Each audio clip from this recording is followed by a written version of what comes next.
దేవుని స్తోత్రం. హల్లెలూయా, హల్లెలూయా. మనం దేవుని పైన ఆధారపడున్నా. దేవుని స్తోత్రం.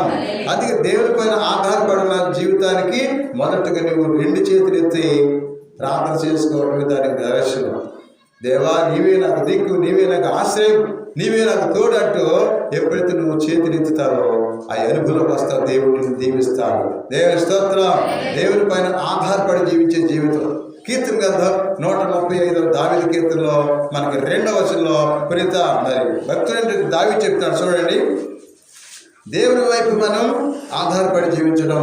అదిగో చేతులెత్తి నేను పవిత్ర మందిరం పైకి నా చేతులెత్తి అని అంటున్నాడు మహాభక్తుడి దావీదు. దేవుని స్తోత్రం. హల్లెలూయా. చదవండి 135, 34, 2వ వచనంలో మీరు దేవాలయమునకు చేతులెత్తి దేవుని స్తుతింపుడు. ఆ భూమి ఆకాశం సృజించిన ప్రభు సియోను నుండి మేము దీవించునుగాక. దేవుని స్తోత్రం. అందుకే నీవు చేతులెత్తి ప్రార్థన చేసేవాడు ఎంతమంది ఉన్నారో చేతులెత్తి ప్రార్థన చేసుకునేటట్టు నీవు చేతులెత్తుటంటే దేవుని వైపు ఆధారపడమని దేవుని వాక్యం చెప్తుంది. దేవుని స్తోత్రం. దేవుని పైన ఆధారపడడం కానీ మరి మన సొంత తెలివితేటల పైన ఆధారపడకూడదు అన్నాడు జ్ఞాని సులువు. చూద్దాం సామెతల గ్రంథంలో దేవుని వాక్యంలో మరి 2వ అధ్యాయము 5 నుండి 7 వరకు. సామెతల గ్రంథం 2వ అధ్యాయము 5 నుండి 7 వరకు. 2వ అధ్యాయము 5 నుండి 7 వరకు. సామెతల గ్రంథం 2వ అధ్యాయము 5 నుంచి 7 వరకు. యెహోవా యందు భయభక్తులు కలిగియుండుట ఎట్టిదో నీవు గ్రహించదవు. దేవుని గురించిన విజ్ఞానం నీకు లభించును.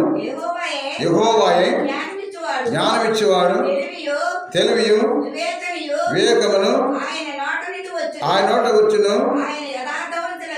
ఆయన యథార్థవంతులను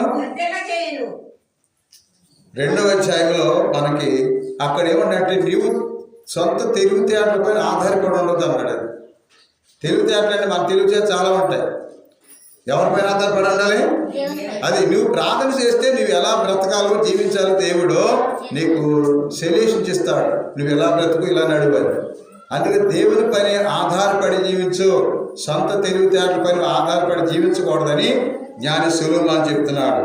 ఆ సామెతలు 2వ అధ్యాయంలో 7వ వచనం చదువుతుంది. ఆ వచనం ఆ 2వ అధ్యాయం 7లో ఆ వచనం మీకు అందపడదు. ఎందుకంటే దేవుని ఆత్మ మీలో పనిచేయటంలా మనసు పెడితే టన్ వెళ్ళిపోతుంది అక్కడికి ఆత్మ, హోలీ స్పిరిట్. అక్కడ దేవుని సొంత తెలివితేటల పైన ఆధారపడద్దండి దేవుని వాక్యం చెప్తుంది. దేవుని స్తోత్రం. అందుకని నాడు ఇంకా దేని మీద ఆధారపడతారు జనం? డబ్బే డబ్బే డబ్బే. చూడు, 1 తిమోతి పత్రిక 6వ అధ్యాయం 10వ వచనం. తిమోతి మొదటి పత్రికలో 6వ అధ్యాయము దేని మీద ఆధారపడకుండా డబ్బు పైన ఆధారపడకుండా చచ్చిపోతారు వాళ్ళు. ఆత్మ చంపేస్తే డబ్బు. 6వ అధ్యాయం 10వ వచనం. అక్కడ మనం చూసినట్టయితే దేనికి 1 తిమోతి పత్రిక 6వ అధ్యాయం 10వ వచనం. 6:10 ధనాకాంక్ష సర్వ అనర్థములకు మూలం. కొంతమంది అట్టి విపరీతమైన ధనాకాంక్షచే తమ విశ్వాసము నుండి తొలగిపోయి అనేక కష్టములు అంట. చూసారా, కష్టాలు ఎందుకు వస్తున్నాయంట? ధనాకాంక్ష అంటే ధనం ఉండొద్దని కాదు, అదే కావాలి, అదే మనం బతికెత్తాను కాదు. నీకు సమస్తం ఇచ్చిన దేవుడు ఆయన గురించి నువ్వు ఆలోచించుకోకుండా నాకు డబ్బే డబ్బే డబ్బే డబ్బే డబ్బు ఎలా సంపాదిద్దాం, ఎలాగా, ఇదే ఆలోచన ఎత్తి నీ ఆత్మ నశించుకోవాలి. అందుకే నాడు నీవు దేనిపైన ఆధారపడాలి, ధనం పైన ఆధారపడకూడదు. స్తోత్రం. కొంతమంది అందచందాల పైన ఇదే డెకరేషన్, దానిపైన ఆధారపడి జీవించాలంటున్నాడు జ్ఞాని సులోమోను రాజు. కీర్తన సామెతల గ్రంథంలో దేవుని వాక్యం తిరిగి 31వ అధ్యాయం 30 వచనం నుండి ఏదో తలుపు పెలుపు నమ్మరానివి, అందం నిలిచినది కాదు, ప్రభు పట్ల భయభక్తులు గల మహిళ అది. కాబట్టి అందమే గంట సేపు దువ్వుతారు, తల దువ్వి రాసుకుని పూసుకుని తడుకు పెడుగులో అది న్యాచురల్ ఈజ్ వెరీ బ్యూటినెస్. నీకు దేవుడు ఒక అందచందాలు ఇచ్చే దాన్ని ఇంకా మెరుగుపరుచుకోవాలంటే ఈ నూనె ఆ నూనె ఏదో నూనె రాసి ఉన్న తలంతా ఓడగొట్టుకుంటారు, బూడిదలు అయిపోతారు. న్యాచురల్ చూడు, కొబ్బరి నూనెకు మించింది ఏది లేదు. చప్పకొట్టండి. దేవుడు ప్రకృతి నుండి మనకి ఇచ్చినటువంటి ఆయిల్, అదిగో కొబ్బరి నూనె రాసుకున్నాడు ఇప్పుడు ఆరోగ్యంగా మెజర్మెంట్స్ బాగుంటాయి. కాబట్టి ఇది రాసి అది రాసుకుని ఈ నూనె రాసుకున్నది వాసన వస్తలేదు అని చూసి అటు చూసి అబ్బాయి నేను రాసుకున్న నూనె అబ్బాయి ఎంత బాగుందో, రేటా ఎరస్మిక్ అబ్బో చాలా ఈ హెర్బల్స్కి అలవాటు పడిపోయి చాలామంది మైండ్లెస్ అయిపోతున్నారు. అందుకని ప్రకృతి దేవుడు ఈనాడు మన కోసం ఆలోచించి కొబ్బరి చెట్టుని సృష్టించాడు. చప్పలు కొట్టండి. కొబ్బరి నీళ్ళు తాగిపోయి కదా, కొట్టండి. ఎటువంటి కొట్టరు, ఖచ్చితంగా కొడతారు. కొబ్బరి నూనె కొబ్బరిలో ఏం చేస్తారు, వాటర్ ఏం చేస్తున్నాం అమ్మాయ అంటున్నాం లేదా, కొబ్బరి నీళ్ళు తాగుతున్నాం బాగుంది. కొబ్బరి కూరు లోపల వైట్ చక్కని పచ్చడి వేసుకుంటున్నాం, చక్కగా తింటున్నాం, పడుతుంది. మరి దాన్ని ఇంకా ఎండబెట్టి చక్కగా ఆయిల్ చక్కగా ఎంత చల్లగా ఉందమ్మా. అందుకే ఆలోచించండి, మరి దేవుని పైన మనం ఆధారపడి జీవించాలి. ప్రకృతిలో ఉన్నటువంటి ఇదంతా అందము నిలిచినది కాదు, ప్రభు పట్ల భయభక్తులు గల మహిళ అది మర్చిపోదగిన. దేవుని స్తోత్రం. దేవుని పట్ల దేవుని కోసమే ఆధారపడేది. ఈ అందచందాలు శాశ్వతం కాదు. ఈ సంవత్సరం ఒకరాలు వచ్చే సంవత్సరం రకం ఉంటారు అలా ఎన్ని రాసుకున్నా కానీ. చూడండి, ఆ పిల్లలు ఏంటిది పేరు పార్టీనా 7వ తరగతిలో ఒక రకం ఉన్నారు, 10వ తరగతి ఇంటర్మీడియట్లో అప్పుడు నేనేనా అబ్బో ఎంత ఆశ్చర్యకరం. అందుకే న్యాచురాలిటీ ఈజ్ వెరీ వీట్నెస్. దేవుడు ఒక అందచందాలు దేవుడు స్టిచ్చారు. దేవుడు నీకు తొడిగాడు, ఒక పొదుగు తొడిగాడు నీకు, దాంతో సంతోషించడం. దాని ద్వారానే ఉంది కనుక అంటే నెరసిన వెంట్రుకలు వృద్ధులు కలగ. తల మర్చిపోతే తగ్గిపోయిందా సేవ? తాటిపెట్టులో చాలా ఉంటుంది చూసారా, వృద్ధులు కలాక. దేవస్తోత్రం. పెద్దలు చెప్పకూడదు మీరు, మా పని అయిపోయిందన్నారు తల చూసుకుని. తాటి చెట్టుని కొట్టడానికి గొడ్డలు చాలా చావగల చెట్టుని కొట్టడానికి చాలా కష్టపడవచ్చు. అలాగని నెరసిన వెంట్రుకలు అంటే మెరిసిపోయిన తరాన్ని బాధపడదు. అది రాసుకుందాం ఇది రాసుకున్నామే. దేవుడు నీకు అంటే అందచందాలపై నువ్వు ఆధారపడద్దని దేవుడి వాక్యం చెప్తుంది. దేవ స్తోత్రం. అలాగే ఇర్మియా గ్రంథంలో 17వ అధ్యాయంలో మనం చూస్తున్నాం. 17వ అధ్యాయం 5వ వచనంలో చూడండి, కొంతమంది అయితే నరుల పైన, నరులు అంటే మనుషుల పైన, నా ఇంటి పేరు ఎంతమంది ఉన్నారు, ఇటు దెబ్బలాడితే అటు వస్తారు, అది ఇటు నరుల పైన ఆధారపడాలని అంటాడు. చూసారు, ఎవరో నరమాతులు, ఇంత పాస్టర్ అని చెప్పారు. నరమాతులు ఎవరో కేవలం మనుషులు చింటువారు. అందుకే చాలామంది నరుడే పాటువాడు ఏమందమ్మా వస్తారా, బంధువులేని మాత్రం అంగంలో ఉన్న మాత్రం వాడంతా రావాలంటే వస్తారా, రారో. అందుకని దాన్ని చూసి మోసపోవద్దు. అందుకే అంటున్నాడు ఇర్మియా ప్రవక్త 17వ అధ్యాయం 5. ప్రభు ఇట్లా అనుచున్నాడు, నన్ను విడనాడు నరుడు నమ్మేవాడు, నరమాత్రి మీద ఆధారపడేవాడు అది శాపగ్రస్తుడు. నరమాత్రుల పైన ఆధారపడి మనుషుల పైన ఆధారపడదు.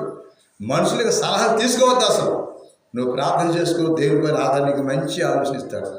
అందుకే నరులు చేసే తలంపులు మంచివి కాదు. వాళ్ళ ఆలోచనలు మనం నాశనం చేస్తారు, మన కష్టాల్లో, బాధల్లో, నిందల్లో, అవమానాలకు గురి చేస్తారు. అందుకే దేవుని ఆలోచనే స్థిరమైంది. ఈనాడు మనుషులపైన ఆధారపడి నరమాత్రుడు ఎలా ఇటువంటి వాడు ఆధారపడినప్పుడు దేవునిపైన ఆధారపడి జీవించిన వాడే దీవించబడతాడు. అదే చెప్తున్నాడు 5వ అధ్యాయం 17వ అధ్యాయంలో 5 నుంచి మాట్లాడుతున్నాడు. మన ఎవరిపైన 7వ వచనం అంటున్నాడు, యెహోవా నమ్ముకునేవాడు ధన్యుడు, యెహోవానికి ఆశ్రయముగుండను, వాడు జలముల యొద్ద నాటబడిన చెట్టు వలె ఉండను, అది కాలువారున దాని వేళ్ళు తన్నును, వెంట కలిగినను దానికి భయపడదు అని చెప్తాడు. దేవుని స్తోత్రం. అందుకనే అది చెట్టు గురించి చెప్పాడు. కాలువారున ఎటువంటి నాటిన చెట్టు దాని వేళ్ళన్నీ కూడా చొచ్చుకున్నట్టే, అటువంటి అప్పుడు అది పడిపోదు అన్నాడు. అందుకని దేవుని పైన ఆధారపడి జీవించావు. కాలువ వారు అంటే అర్థం దేవుని సన్నిధి. చప్పట్లు కొట్టండి. దేవుని యొక్క వాక్యం ప్రకారం కాలువ వార అంటే దేవుని సన్నిధి నుండి ఎవరైతే జీవాన్ని పొందుతాడో, ఆ వాక్యాన్ని పొందుతాడో ఫలిస్తాడు. అందుకని నా యందు మీరు మీ యందు నా మాటలు నిలిచి ఉన్నట్టు మీరు ఏరుకున్నారు, అలాగే మీరు అధికంగా ఫలిస్తారని ప్రభు చెప్తున్నాడు. అందుకే ఈ సారం, ఈ వాక్య సారం, ఈ దైవ సన్నిధి సారం, ఈ ప్రార్థన సారం నీలో ఉంటే తప్పనిసరిగా అది ఫలిస్తుంది. చూడండి, ట్రాన్స్ఫార్మర్లో కరెంట్ ఉంది కాబట్టి మన ఊళ్ళోకి వస్తుంది. అవునా కదా? ఉందా లేదా? కరెంట్ లేదమ్మంటారు చాలామంది. కరెంట్ అక్కడ ఉందని స్టాక్ నిలబట్టే ప్రతి ఇంటికి వచ్చేసింది. అది రాలేదంటే ప్రాబ్లం ఉంది. ఆ వైర్లు ఊడిపోతున్నాం. చూసారా? అందుకే ఈనాడు మనలో స్టాండర్డ్ దేవుడే, దేవుడు పవరే. అందుకని 2 వైర్లు ఉంటాయి, ప్లస్ మైనస్. నువ్వు మైనస్ అయితే ప్లస్ దేవుడు. దేవ స్తోత్రం. అందుకే దేవుని యొక్క భక్తుల విశ్వాసులు దేవుడు నిలబడతాడు. భక్తి విశ్వాసాలు కలిగిన వాడికి దేవుడి దగ్గరగా ఉంటాడు. అందుకే నాడు మనం ఎవరిపైన ఆధారపడి ఉంటున్నాం? దేవునిపైన ఆధారపడి ఉంటే దేవుని యొక్క సన్నిధిలో అదిగో ఏటువంటి నాటుబడి చెట్టు ఫలించినట్టుగా నీలో ప్రకాశవంతమైన జీవితం ఉంటుంది. ఫలిస్తావు. నీలో పచ్చదనం ఉంటుంది, ఆకువాడదు. తగిన కాలం నువ్వు అనుకున్నాయని 100% సక్సెస్ చేస్తాడు. అటువంటి విశ్వాసం, అటువంటి దేవునిపైన ఆధారపడే మనసు దయచేయమని మనసారి వేడుకుందాం. ప్రభు దేవుడి వాక్యం మన హృదయ ఫలింప చేయను గాక. పితా పుత్ర పవిత్రాత్మ నామమున ఆమేన్.